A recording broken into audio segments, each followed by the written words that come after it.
பிரதமர் மன்மோகன் சிங் பதவி விலக வலியுறுத்தி எதிர்க்கட்சிகள் அமளியில் ஈடுபட்டதால் ராஜ்யசபா அடுத்தடுத்து ஒத்திவைக்கப்பட்டது.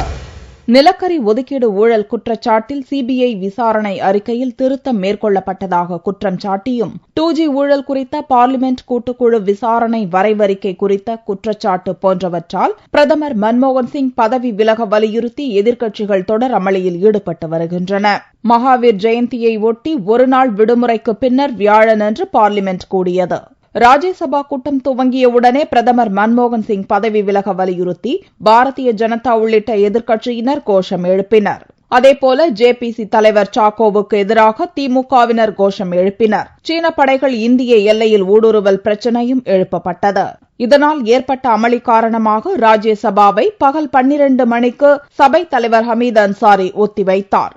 12 மணிக்கு சபை கூடியதும் மீண்டும் அமளி நீடிக்கவே ராஜ்யசபா அடுத்தடுத்து ஒத்திவைப்புகளை சந்தித்தது.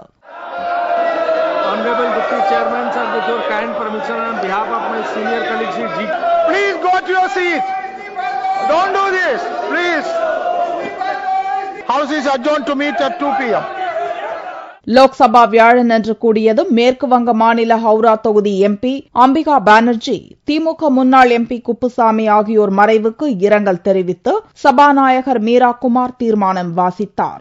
Honorable members, I have to inform the House about the sad demise of our colleague Shri Ambika Banerjee and one of our former colleagues, Shri C. Kuppusamy.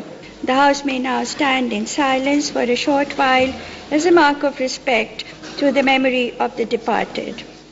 2 நிமிட மௌன அஞ்சலிக்கு பிறகு லோக்சபா நாள் முழுவதும் ஒத்திவைக்கப்பட்டது.